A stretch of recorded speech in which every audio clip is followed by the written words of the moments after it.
Welcome, team. We've just got a great show for you today on the Selling Well podcast. We've got one of the top sales thought leaders in the world because Victor Antonio is on the show today. And Victor is the founder and CEO of the Sellinger Group.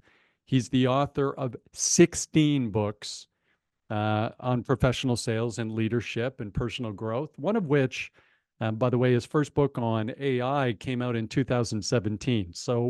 So he was absolutely ahead of the curve on that one. We discussed that book today. I originally came across Victor when I was traveling in the US one night in a hotel room. My wife and I were getting ready to go out, and on the television was a show called Life or Debt. We just had the TV playing while we were getting ready to go for dinner. That was Victor's show. It's on the Paramount Network, I believe. It's on Spike TV, Amazon, Life or Debt. So hosted that show and ran that show for a few years. But today's conversation, of course, is about professional sales and leadership. We get into sales management. We get into the top trends in B2B selling today and B2C selling. We talk a little bit about the impact AI is going to have in professional selling. And Victor's got some pretty bold predictions in terms of what may happen to some sales roles. He's an absolutely spectacular individual. We talk really about sales leadership and what's required today to truly allow the teams that we manage and run to grow into their full potential. And part of that is allowing them to do things their way so that they can grow and learn and giving them the time and space to doing that. He's got a really kind of forward-thinking approach to leading people. We talk a little bit about what buyers are going through. Victor sees a lot of this with the teams he trains and the organizations that he's working with. We also learn a little bit about how somebody who's at this level of sales thought leadership continues to invest in his own personal learning and growth. And we find out a few of the sources that he likes to go to stay current with what's happening in professional B2B sales. I learned a lot today from Victor. I'm sure you will too. He's an absolutely spectacular guy. I think you're going to enjoy today's conversation. And if you do, please like and subscribe to the Selling Well podcast, because that's exactly how we get great guests like Victor Antonio. And thank you for doing so. Team, here's Victor Antonio. Hey, Victor, welcome to the Selling Well podcast. What a pleasure to meet you today. Mark, thank you for finally having me on your podcast. Well, I'm so glad to finally get you on the podcast. And one of the things that's it's helpful for our listeners, Victor, is I think they'd be interested to hear the short version of your journey in professional sales. Specifically, how does a mechanical engineer with an MBA end up becoming one of the top sales thought leaders in the world? What's the short story on that amazing journey? So, by the way, just small correction: electrical engineering with an MBA. Oh, electrical. Pardon me. No worries, no worries. We're in the same family. I was working for a wireless company designing wireless systems. To give you the short story, and I remember I designed a big system, and I was always traveling with a salesperson. His name was Ken Cook. We won the deal, and Ken took me out to a great lunch. And then I found out that on the first phase of the actual design that I designed, he would probably make about $50,000. So Whoops. $50,000 versus this $50 lunch. I said, I think I'd rather be on that side of the fence.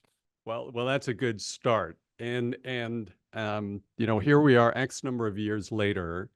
Amazingly, you've written 16 books. You've been in front of some of the largest crowds in the world. And you're a student. I've certainly studied a little bit before today's podcast. I've heard you on so many other podcasts. Not only do you have thought leadership, but you're also a student of research and facts. But kind of an open-ended one. With your depth in professional selling, how are we doing today as a business discipline? What a big question to ask.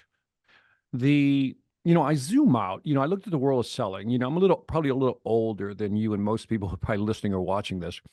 And so I've seen sales from you're carrying everything with you from projector to displays. You Yeah. really had to carry the bag back in the day. There was no software. There was no any type of CRM really. And so you really had to work the customer base. You really had to work your territory. Fast forward today, we got all kinds of tools, to make us more efficient at sales. But what's surprising, this is a data point that just kind of blows my mind that people don't think about. No matter how much tools we provide salespeople, they're still only spending about a third of their time actually selling. And I think sales enablement, I mean, we've gone beyond sales enablement, but yet we're not selling as much. It's almost like it's something's stunting the actual sales process. And when I talk to today's salesperson, they hide behind their emails a lot. They don't like to do cold calling. They're afraid to reach out and talk to customers. And I get it, generational differences, right? Some people just want to Hmm. communicate via text, whatever it may be. But what I find, what's changed, it's not so much selling, it's the buyer that's changed. I think that's the real mind blower. Uh, Depending on whose study you believe, buyers are more and more into the buying journey, into the buying process. In other words, they're smarter, they know more. And so what we have today is a totally different buying animal, one that's done the research, one that basically says, hey, I'm 90% into the buying cycle already. I just need you to clarify certain things, confirm certain things, or give me the confidence that this is the right decision. And so to Yes. me, the biggest change is not so much on the sales side, because a lot of these sales processes are still the same. I don't care what flavor of book you put out there. A lot of the processes are still the same, but the buyer's mindset, where they're on the buying journey, is what we have to pay attention to. And you reference a couple of things. That buyer's journey. Of course, folks of this show are pretty familiar with the spaghetti diagram from Gardner Mm, from yeah, 2017 right. and the stages of that buying process. That's been made famous lots of different places, and they're going through that journey. And you're saying, we've always heard, hey, there's lots of people involved in, you know, the Hmm. the purchasing decision, all the way back to Miller Hyman. And in Hmm. my view, if you did big deals, you and I aren't that different in age. Hmm. When I started and did large deals, there was always a large buying committee on Hmm. large outsourcing deals in the tens, hundreds of millions of dollars. There was a big group. So major things, that was always the case. But when we look at, going back to the salesperson or our business discipline, we had Dan Pink on the show a little while back, and everybody loves Well, his book. I love Daniel Pink. I love him, man. He's I just great content. so do I. I just love his writing. I love the fact that he wrote To Sell Is Human, and he wasn't even in professional sales. He just saw there was this interesting divide between everybody he knew in professional sales who were intellectually curious and problem Yeah. solvers and business people with business acumen, and this 40 or 50-year-old stereotype. So we wrote a book about it. Uh-huh. Yeah. But I with think I with think I the think the line in there that got me was what science is telling us is one thing. What we're actually doing is that what business does is another thing. It was a great line. It talks about the gap between science and actual practicality. well, you're right. Yeah, I mean, there's a little bit of that in Drive. I'm not sure if you're Also. familiar with Drive, but Oh. Oh. you and I are in the I think, world of by the way, I don't want to make this a pink podcast or a pink cast, as he says, but I read Drive, Selling is Human. I forgot about the one about Johnny Bravo or whatever. But he's also got a sleeper called When that yes, nobody's read, that a lot of people have not yes. read. It's a great book. So yeah, like when I say I'm a fan, I'm not saying that just to be nice to the guy. Yeah, you know what, with when, by the way, here's the message to everybody listening. If you got a medical procedure, make sure you get it done in the morning. Yeah. We're larks. Most of If you us are don't know what we're larks, not talking about, owls. read the book. Read the book. Yeah, read the book. But by the way, do your driving in the morning.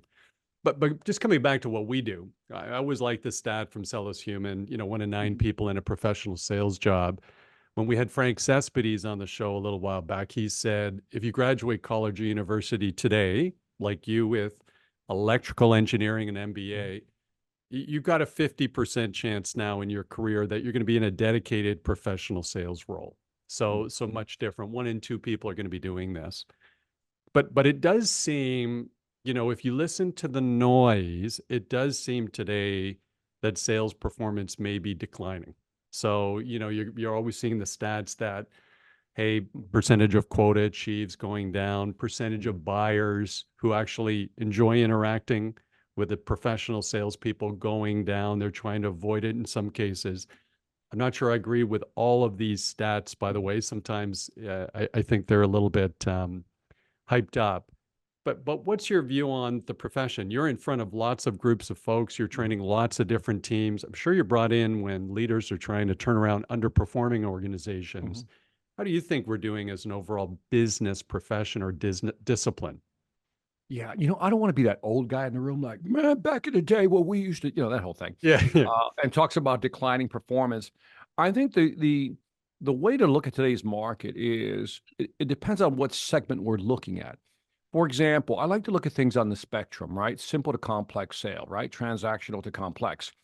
And Yes. when we look at transactional sales, we can see how the salesperson is being, I'll just say, attritioned out, eliminated because people want to make their own buying decision. And that's where you see some of these numbers. When someone says 76% of buyers, B2B buyers, don't want to engage with a salesperson, it lacks a lot of context. Like in what Yes. context?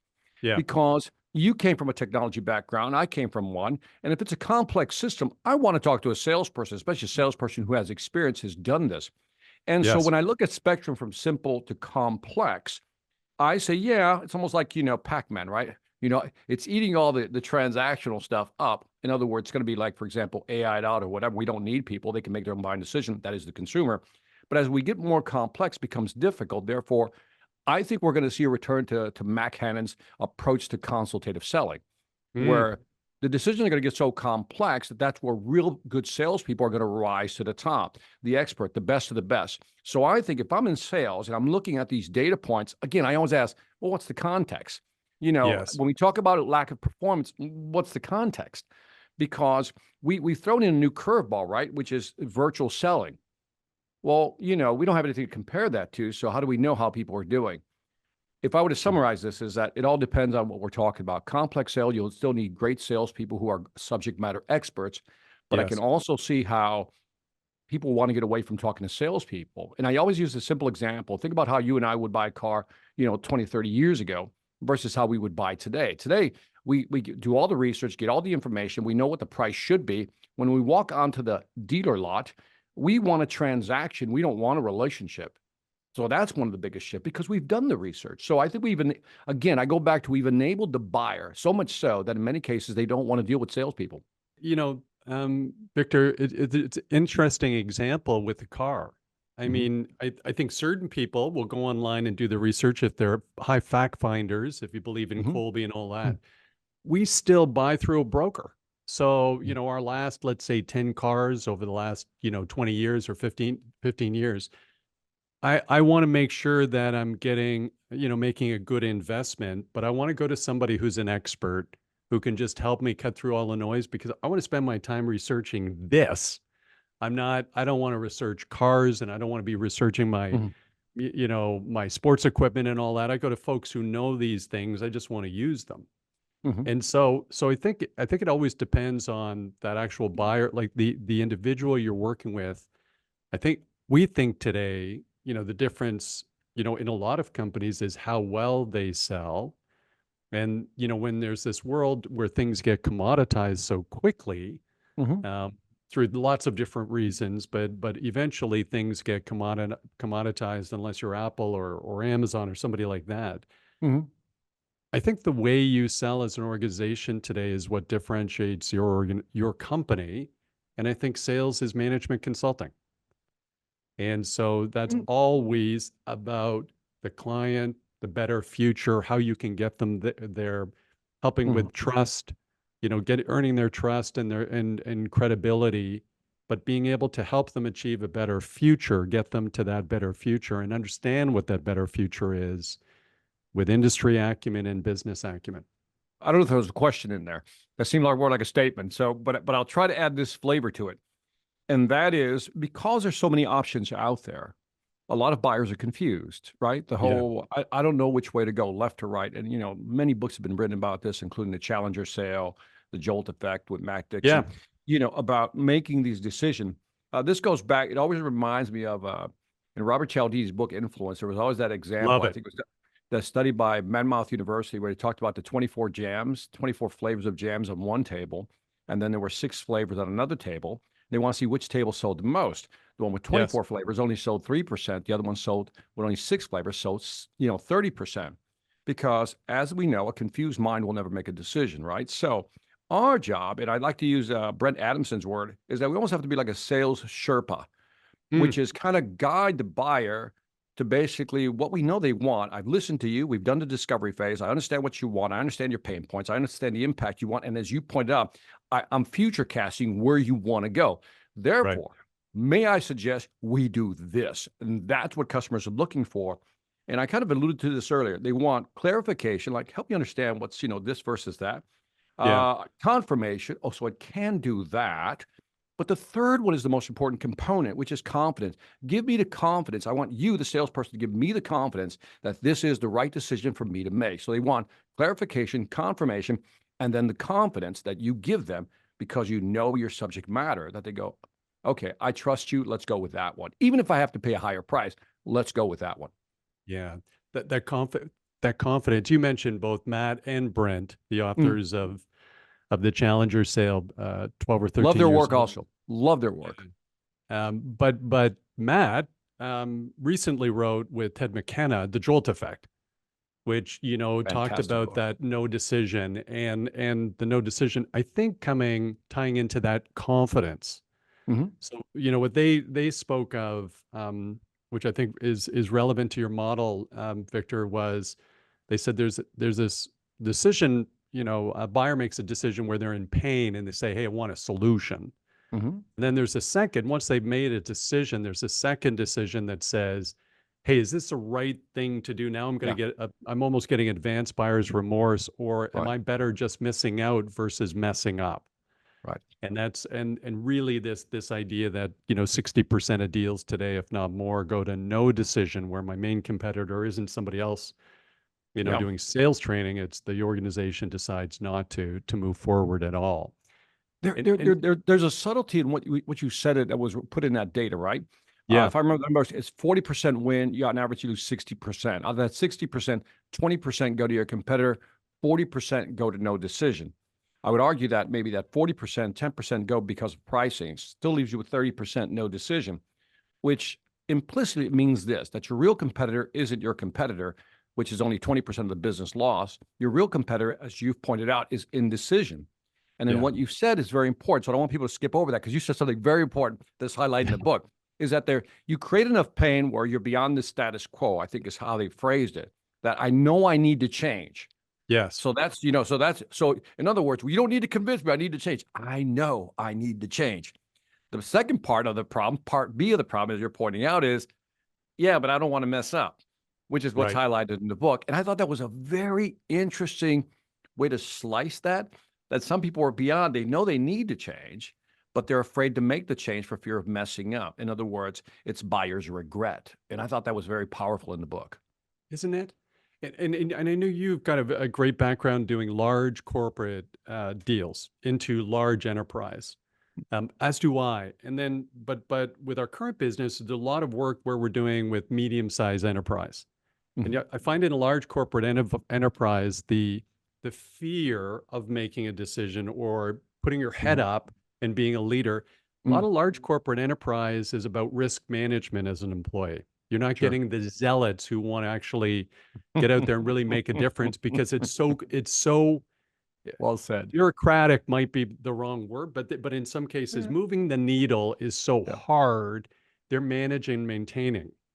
Yeah. Whereas the joy of working, I think, a lot of times with medium-sized enterprises, you're going to get to a CEO what do they want to do? Grow their business. What do Right. they want to do? Increase the enterprise value of their business.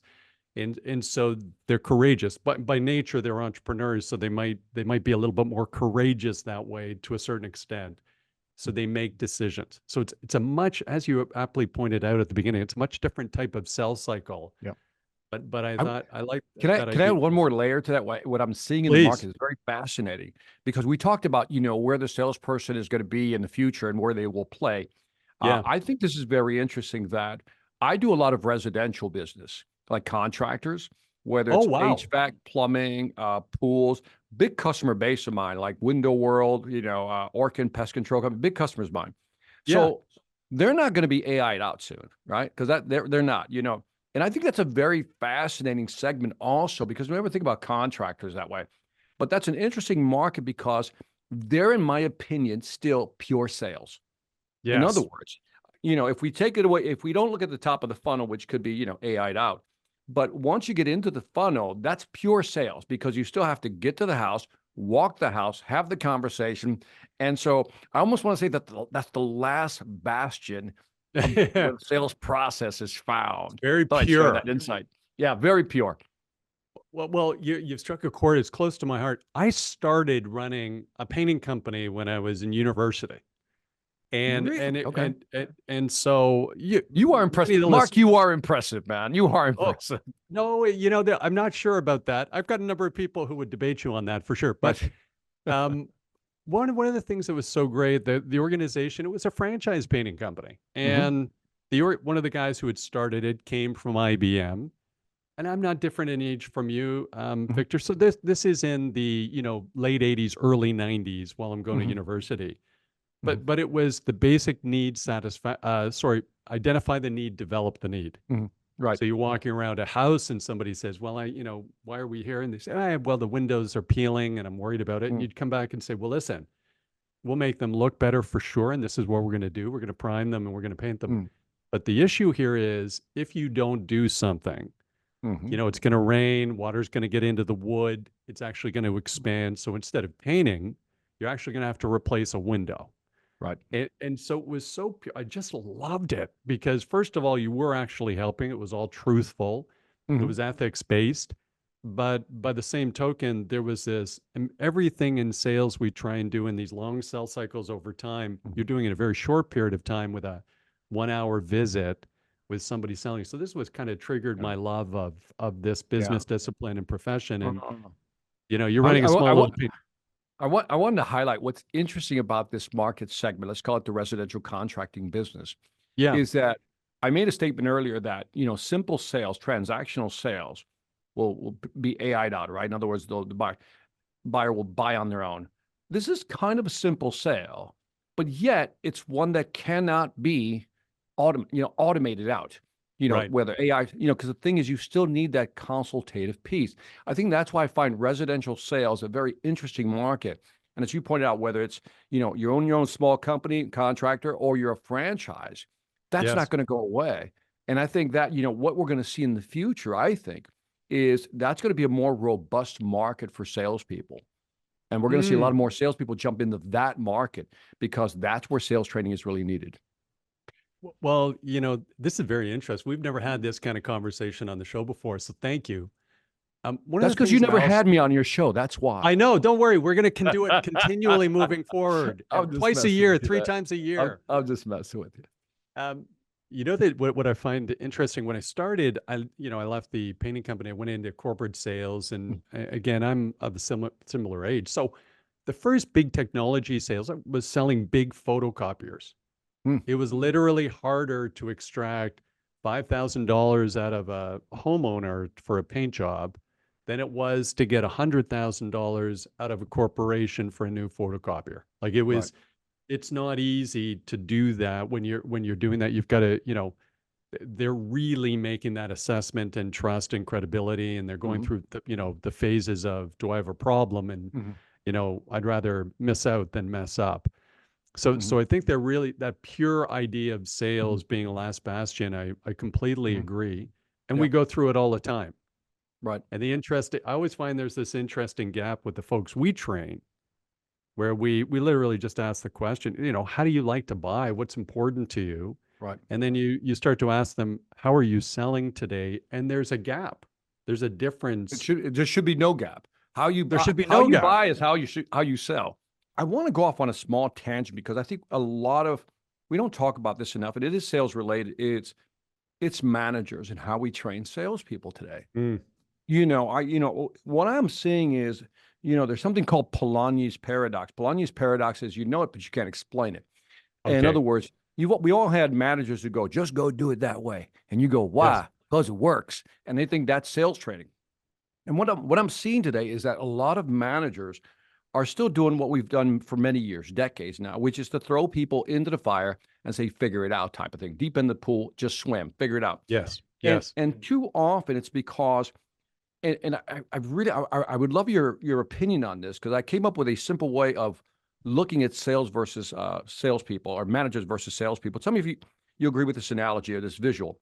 I was trying to find a way to explain why is it that management styles are misaligned without making it too complicated. And I came up with a tortoise hare a mindset.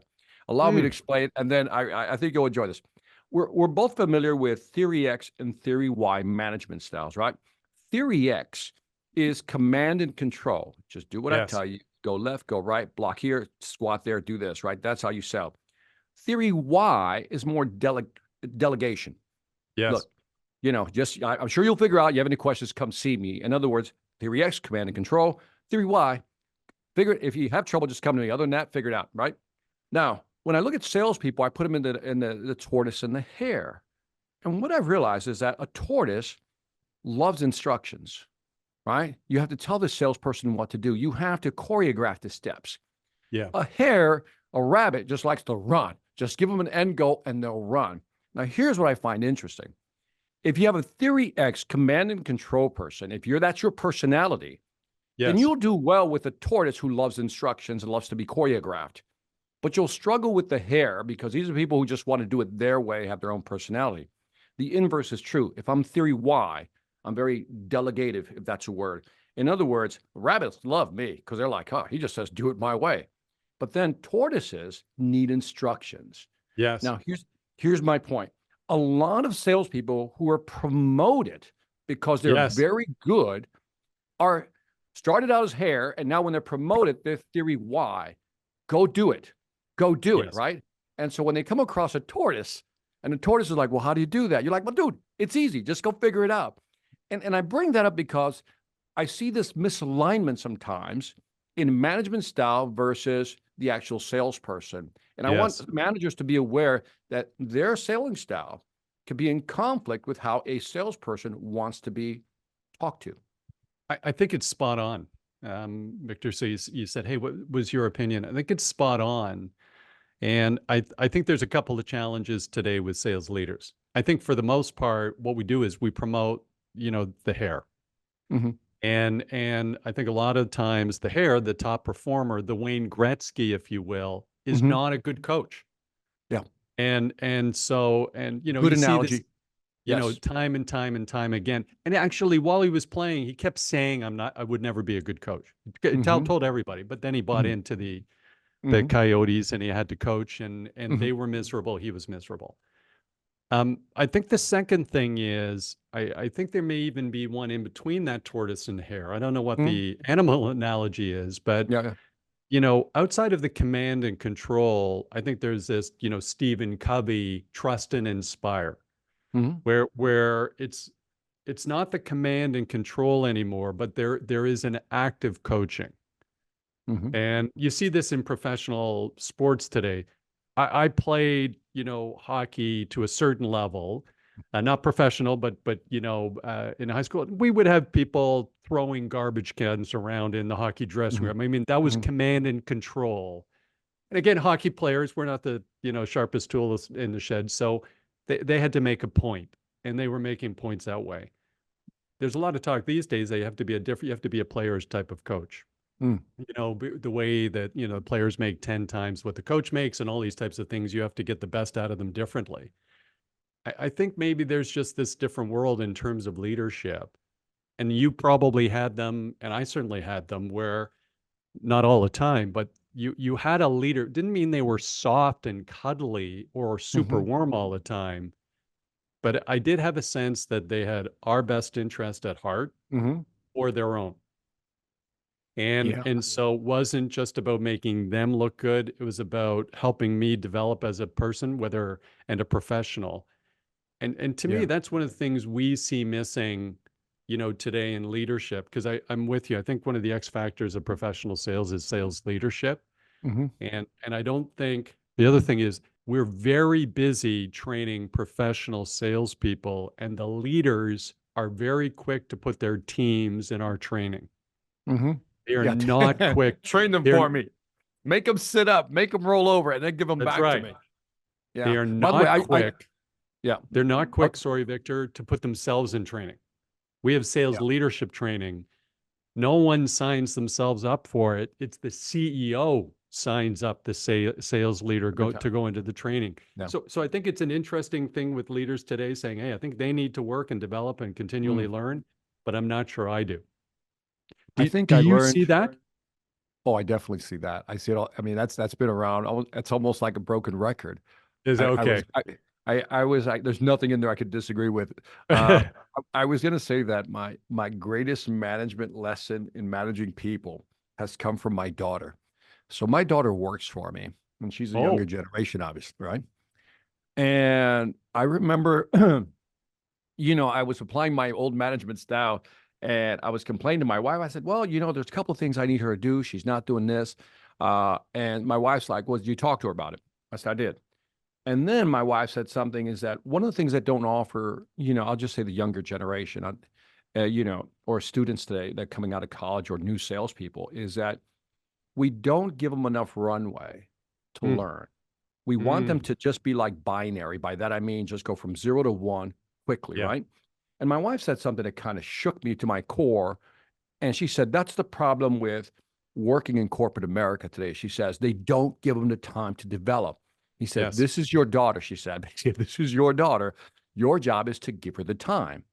And I kind of took that to heart. It sat there for a while. And this is how my filter interpreted what she was saying. And I executed on, which is one, be patient. Two, let them do it their way. Provide Mm, guidance, but in the end, let them do it their way. Let them stub their toe, so to speak, and let them learn that way.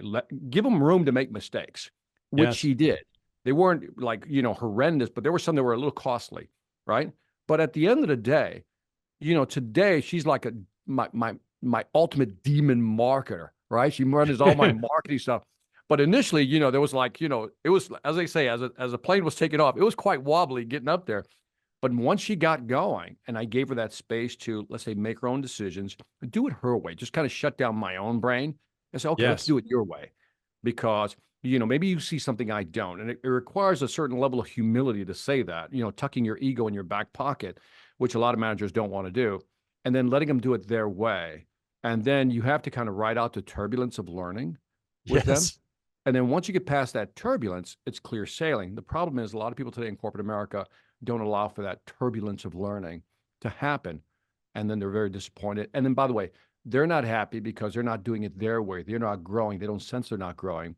You're not Yes. happy as a manager because they're not performing, which is why you probably have a lot of attrition amongst young people, a high attrition in terms of job turnover.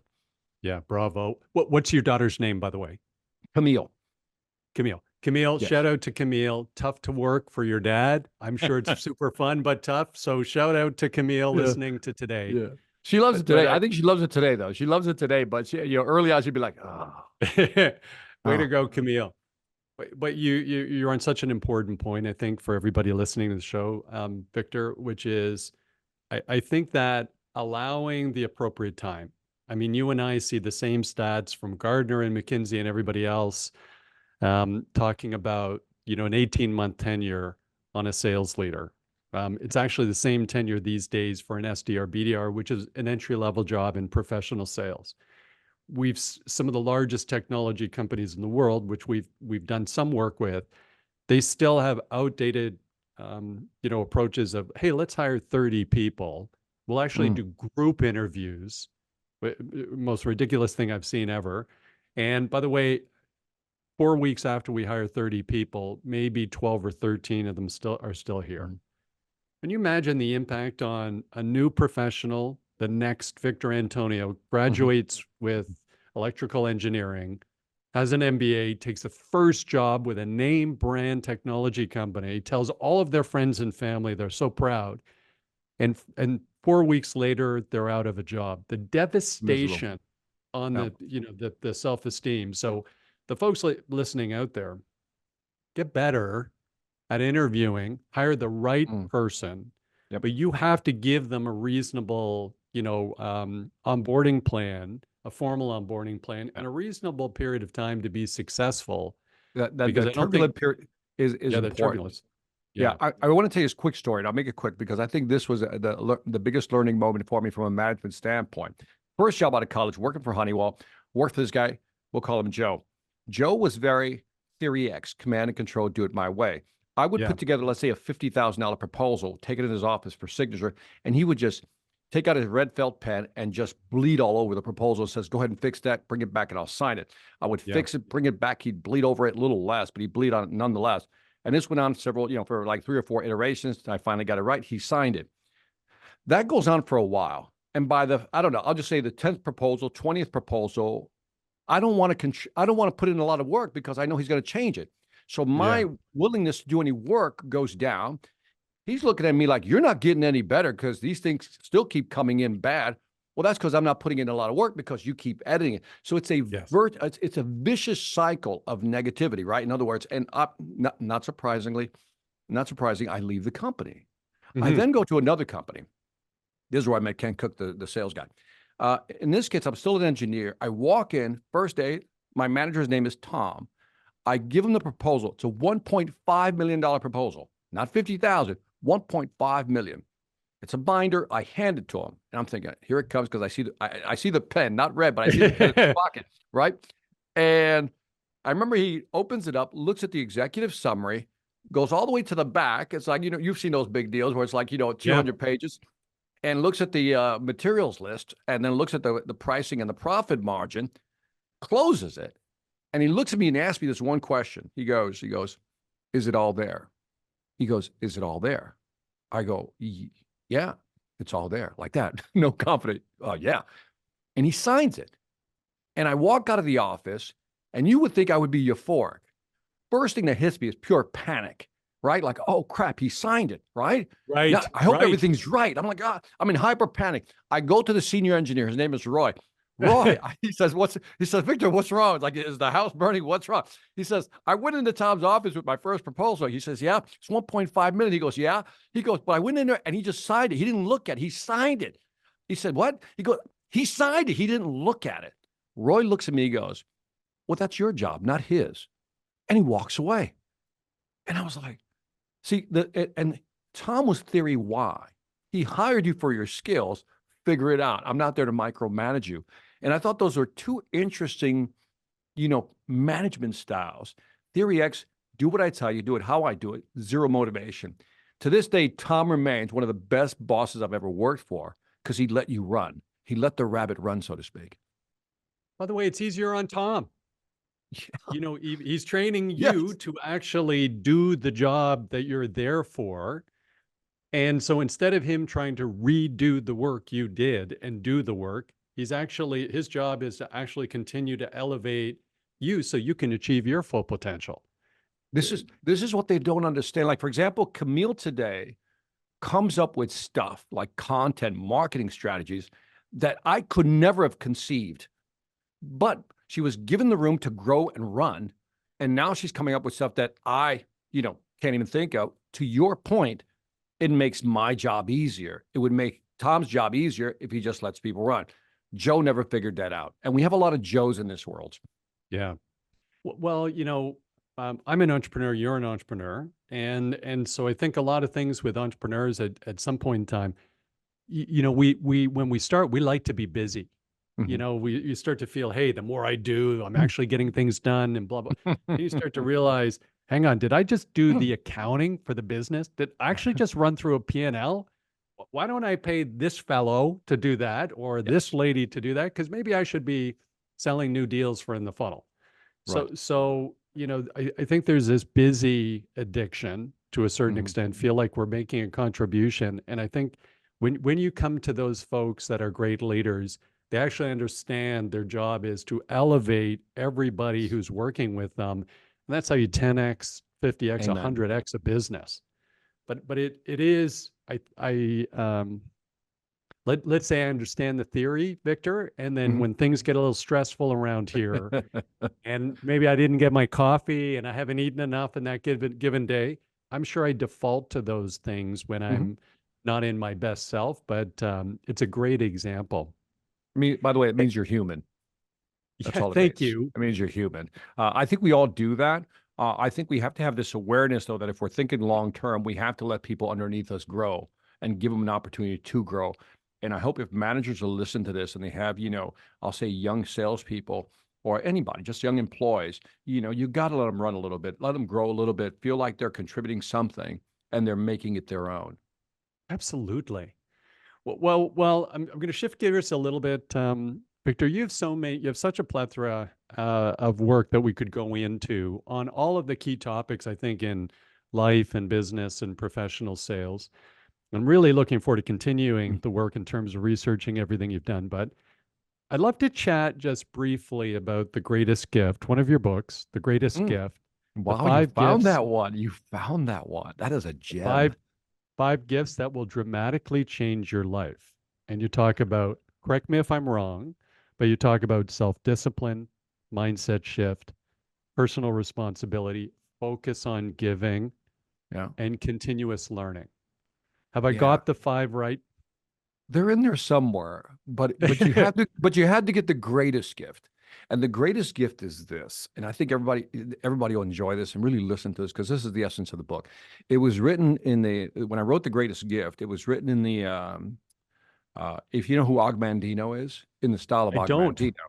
Oh my God, Ogmandino wrote The Greatest Salesman in the World, The Greatest Miracle in the World. Ogmandino writes fiction that inspires. I mean, just one of the greatest writers of the, let's say, 70s and the 80s. Oh, Anyway, so wonderful. it was written in a conversational style. It's me at a coffee shop speaking to an old guy named Simon, right?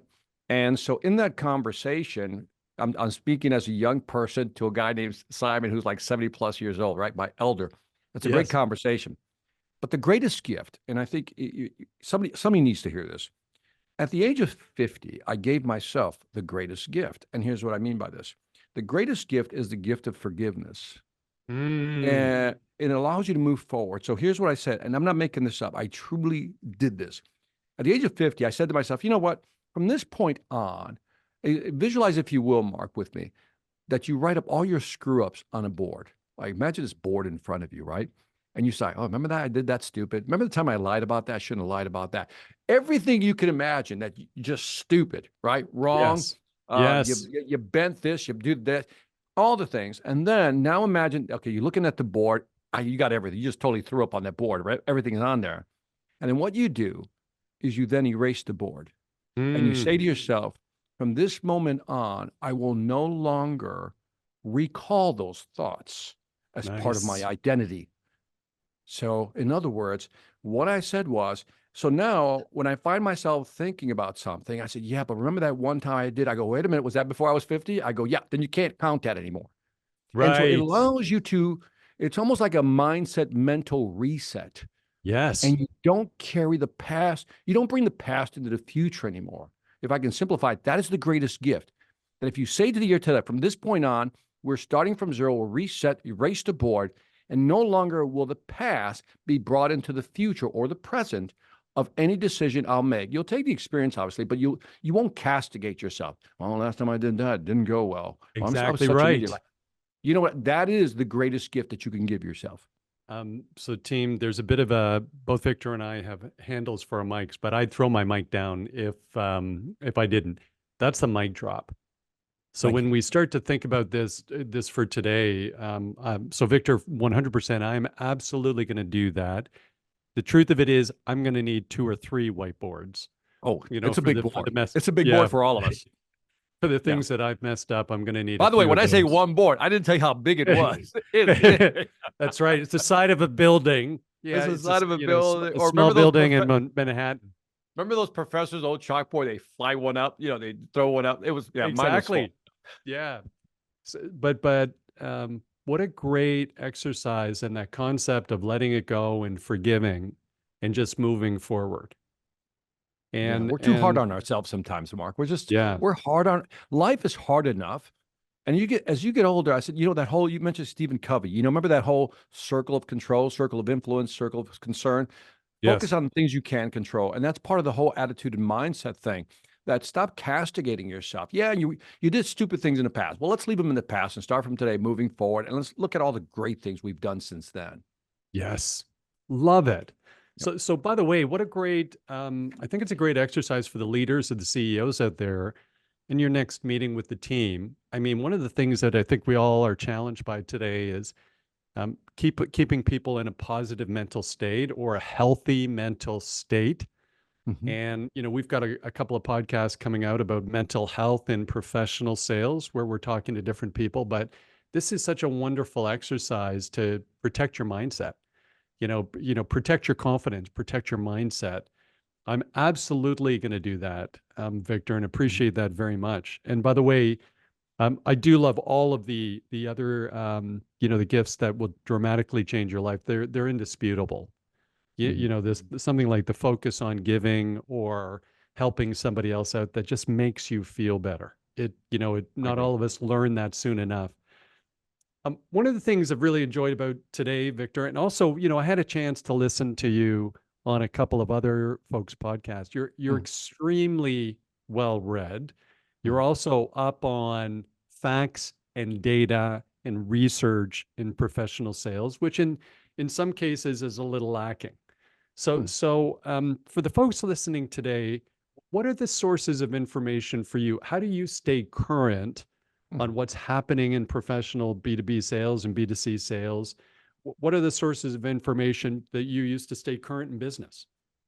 I'm all over the place. I read a lot, so I try to do at least one book a month. That's me, Yeah. one book a month. So if somebody comes out with a new sales book, anybody who is known, like if a Matt Dixon puts something out, if Brett Adamson puts something out, if a Tim Reister over at Corporate Vision puts something out, I buy books. There's certain people whose books I just buy. Daniel Yes. Pink puts it out, I'm buying it. Simon Sinek, I'm buying it. Adam Grant, I'm buying it. Certain people you go, I know they have research in there. So you got to kind of curate who you want to listen to in many cases. The thing is, I also listen to podcasts, different podcasts. One of my favorite Yeah. podcasts is, I think it's Stephen Barnett or Barrett, Diary of a CEO. Some of the Yeah. best interviews. I mean, just some of the best interviews, right? I also do follow like Gartner, CSO Insight, uh, all these research companies. I just sign up to everybody's newsletter and I just Yeah. download stuff and see like Salesforce is another great site, right? They have a lot of content. And so I'm always trying to figure out, what's going on, what the data is showing. But then I also go to LinkedIn and I just scroll a lot through a lot of the sales leaders, like, you'll have yourself on there and other people who I'll just, okay, what are they saying? Hmm. What's their perspective? And it's really interesting to kind of see what everybody's take on sales is. And Yes. I try to humble myself by saying I'm 1 degree of 360. There's 359 other opinions. What are they? And Yeah. then you can agree, disagree with some of them, but I just try to consume content. People, it's funny how we often talk about the internet, sometimes in a very pejorative way, Hmm. like, because of what it does to your, attention focus and increased distraction. But I also think there's a positive side of social media that you learn stuff and you discover people you wouldn't have discovered. I Yes. remember the days just like you, Mark, where you had to go to the library, look at your Dewey Decimal System index cards to figure out if there was a book. You run to the shelf, the book wasn't there. Well, that was a blown trip, right? Yes. Today we have access to all this information, whether it's different podcasts, videos, shorts, reels. And to me, I find it enriching because I think again, it's not the tool, it's how you use the tool. And I Yes. like to listen to different people, thought leaders, on what they're doing. My most recent person I'm listening to is Mo Gadot. I forgot how to spell his last name, Mo Gadot. And he's just like a thought leader on leadership, health, and technology. And I'm like, I can just listen to this guy all day. And then I just jump onto Wow. somebody else and so forth. So I'm constantly listening and learning. And that's how I use social media. Well, think of that team, by the way, folks listening today. First of all, most of the people listening to a podcast like this one, they are growth oriented, Mhm. right? So these are sales Correct. professionals or CEOs looking to, take their businesses to the next level. But think of somebody who's so deep in our space. You've written 16 books. Mhm. You've been in front of some of the largest crowds in the world. You've worked for some of the largest companies in the world and run an enormously successful business. In addition, folks, to being a TV star. The first time I came across you, Victor, by the way, was when I remember it vividly. I was in Boston. My wife and I were down for a visit. I was doing some visiting with clients. And when I came back to the TV was on and you were on the Oh, my TV Spike show. TV show, Life or Death, which was Yeah, yeah, awesome, which was that really, was. really great. So, but think of an individual like this who's also a lifelong learner team. So once a month, another new book, being open to other ideas and other opinions. There's something you can pull from everybody. Yes. And this is why we love doing this podcast so much because it gets us in front of other thought leaders and learning about, their kind of unique abilities and their approach. Last kind of a nutshell, maybe one, Victor. I know your time's tight. We're going to let you go soon, but it's a huge topic. But Mhm. tell us a little bit about your recent work with AI or your thoughts on AI. So I started AI back in the late 80s when I was working with Honeywell on their torpedo system. At that time, it was an expert system because it was rule based. not like we Wow. have today. And so fast forward, and I think it was 2016. Make a long story short, I went to Korea. I saw that they were already using natural language processing 2016 to actually analyze calls. At that point, I said, I think AI is back. And then I started doing research, and that's when I wrote the book with my co-author, Dr. James Anderson, Sales Ex Machina. Sales Ex Mhm. Machina means sales from the machine. Yes. In other words, I believe that the CRM is no longer really the correct phrase. I like Gong.io's phrase, a revenue intelligence platform, Yes. because Yeah. what we're doing is we're enriching the database with not just customer information, but it could be inventory information, manufacturing information, operations, marketing, lead, all this stuff. So we need a better phrase than, CRM. That's an old phrase. So when I saw this, wrote the book, and when I wrote the book, everybody's like, what are you talking about? Because the subtitle is How AI is Transforming the World of Sales. So I Mhm. wrote it in 2017, 2018, I published it. Hardly anybody read the book because at that time, nobody even really thought about AI. It wasn't until, Right. like, again, 2 years ago when ChatGPT came on the scene. And the best way of looking at this is, and Mo Gadot says it just gave you the best analogy. The internet had been around for many years. It wasn't until Netscape, the browser, came out that you Yes. go, oh, there's the internet. So ChatGPT, AI has been around, but ChatGPT gave it a browser that made it user friendly. In other words, direct to consumer. And Yes. so what I'm seeing now is an acceleration. I've had debates, almost like arguments with people who says AI will not replace salespeople. Oh, you will be replaced in many cases. Like I said, the residential industry is probably one that's protected a bit, but a lot of jobs will be attritioned out. And so what you're going to start seeing is the rise of AI agents. AI agents are things that will do things for you on your behalf. And nobody's talking about that right now. At least very few people are talking about it. Everybody thinks AI is all about, ChatGPT, creating something on Mid-Journey, beautiful graphics and all that stuff. It's beyond that. The real power of AI in the future for sales lies in its agents. Imagine being able to do the following. I want to buy X product. I want it to do this, this, this, and this, with the outcome being this, this, and this, and that. And the agent goes out there and interacts with other agents, information bots, and finds your information, comes back and says, here, I found the best solution for you. Yes. And I've had people argue with me, well, a bot can't be as creative as a salesperson. I said, yes, it can. And a bot can also probably have more content than you can have in your brain. So for example, to keep it simple, if you have 100 SKUs in your inventory, different products you sell, 100 different products, and we have to add another one, 101, we have to train people. Well, with a bot, you don't have to do that. You just have to give it the information and it's trained. And so Yes. what we're going to see is AI more and more move and start, taking out a lot of sales jobs, whether it's, I'll call them all the XDRs, right? The BDRs, again, all these are just going to go away over time. And most people don't believe that's going to happen. I truly believe it will happen. See, I think that's a great. You and I can have another conversation on AI. We should Mhm. we should bring you back for that after we've Mhm. done a deep dive in the book. Mhm. But we have a marketing intern here, Mhm. and when we released our book in July, he came back and said, "Listen, I can get your audio book done for you with AI." Mhm. So he circulated to my wife, the first chapter of our book, done by an AI tool that took about 5 minutes, Mhm. and she said that's Mark's voice. Yeah. And so I think there's so many ways that we can be.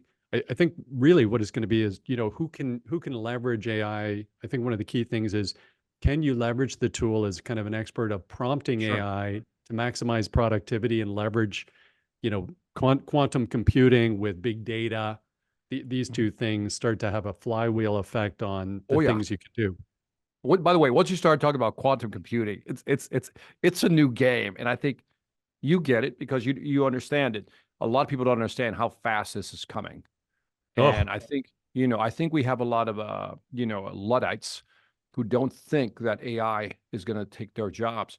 And the thing is, even for example, on the audio for your book, I mean, I think now ChatGPT can do it with only 15 seconds of your audio, just sampling yeah, 15 scary. seconds or something like Yeah. that. It can duplicate your voice. And then I hear a lot of people say, yeah, but you can still tell it's a robot sometimes. Yes, you're right. But in 5, 10 years, you got to think of the iterations, the process. This is an exponential. This is not a linear improvement technology. This is an exponential improvement technology, which means that Yeah. in a couple of years, you obviously won't be able to tell. Well, I'm no expert for sure, team, but one of the things I'm a big believer in is get in and try these things. Just Sure. try out. Get into chat. If you're not leveraging ChatGPT, the simplest application is Mhm. young people today start in sales. They don't have deep levels of business acumen. They're reaching out to a VP of HR or VP of IT. They have no idea what that person does for a job. Go into ChatGPT and ask for a job description for either. What are their top priorities? What are the trends affecting the Yeah. industry? Who are thought leaders in the industry? Yeah. Suddenly you can increase your level of acumen in literally in an afternoon. By the way, So if I could provide a hack that most people don't really please, think about, please. Yeah, we and love that those. is, yeah, they're going to love you for this hack if they haven't thought about it. If I'm going after a company, I want to interview for a certain company, I would do everything you just said, right? Perfect. Got the information, got the content. And then I would enter something like this. What are the 10 reasons they wouldn't hire me or push back on hiring me, given this experience? Nice. It would give you the objections they're going to bring up. But here comes the true hack. Most people don't realize that you can have ChatGPT role play itself. In other words, I can say, hey, I'm a new hire, trying to get a job at da da da corporation who sells da da da product, and this is my background. I'm going to be speaking to a VP of da da da da da da da da. What I want you to do is role play a scenario where I'm trying to get a job, da da da, and here are the 5 reasons or 5 objections they're going to give me, and then respond appropriately. And then and by the way, you can say, do this for like 5 or 10 minutes, and it will role play itself for 5 or 10 Wow. minutes. And most people don't know you could do this. And so it'll role play both It's positions. about the It is the prompts. coolest thing. Yeah. Yeah, And all it's you have to about do the is prompts. it's all about prompt engineering. And so you got the prompts right, but you can have it role play itself. Or if you just want to practice, you can say, you, ChatGPT, Gemini, Anthropic's Claude, you play this person, this role VP. I'll play the person trying to get the job, obviously. Give me a chance to respond for every tough question you ask me. And then you That's can actually fantastic. practice. Isn't that wild? Actually, a client of ours, fantastic client of ours, is using something called Copilot right now, Mhm. which is doing that to train SDRs and BDRs. Yes. So it's specific to their business, their industry gets smarter. And Mhm. so you're ramping up with the exact same, the whole sales conversation. It's still developing. It's not Sure. perfect, but yeah, what a great hack, great idea, great example. Everybody can leverage today. Hey, Victor, first of all, I have to say thank you, thank you, thank you for joining today. What a You're pleasure welcome. chatting with you. The time's flown by. I really appreciate your time. Everybody listening to this is going to want to learn more about you. How should they get in contact with you? You go into the search engine, type in Victor Antonio, and you should find me. Or just go to victorantonio.com. You can find out about my books, my speeches, my keynotes. And if you want to see the show Life or Debt, you can get it on Amazon. I don't get a commission for this, by the way, or royalty, but it's a great show on how to manage your finances. And by Yes. the way, they found me and I say, hey, Victor, we want you to work with families and teach them how to run their families like a business. So I think I always recommend this show for people who are struggling or know somebody who's struggling, trying to get their numbers together and get them right. Watch the show Life or Debt on Amazon, Hulu, off the Paramount Network. But Victor Antonio, victorantonio.com. Thank you, Victor. Team, all of those links will be in the show notes for today. So it'll be easy for you to get in touch and watch those things. I've watched Life or Dead. I love it. Thank you. Thank you. It was a great show, man. It was a great show. It's really, by the way, it's really interesting. And if we're not in that situation today, there's definitely, as you go through life, I was in that situation in my 20s for sure. Or we know So people who are in those situations, right? exactly. Yeah. Yeah. By the way, the nicest compliment I've gotten about that show is from couples who says, Victor, we watch your show, and that kind of it was almost like a mediator. It gave us an opportunity to talk Yeah. about our finances as a family. And that's what we Yeah. loved about your show. And I thought it was cool. That's a great idea because it's so emotional sometimes. Yeah. Victor, great to meet you. Thank you. Same here, man. Team, thank you for joining today. The reason we run the podcast, the Selling Well podcast, is because we want to improve the performance and professionalism of B2B sales, because in doing that, we think we're improving the lives of everybody in professional sales. So thank you for listening today. And if you enjoyed today's podcast, please like and subscribe to the Selling Well podcast, and tell your friends, because that's how we get great guests like Victor. We're also growth oriented, and we know we can make this podcast even better. So please keep your advice coming into us. We love constructive criticism. And you can email your thoughts on today's show or any Selling Well podcast to Mark Cox at inthefunnel.com. Mark Cox at inthefunnel.com. That's my personal email. We respond to every piece of advice we get. We love constructive criticism. And the way we run the show today, team, is really a function of some of the feedback you've already provided. So thanks for doing that. We'll see everybody next time on the Selling Well podcast.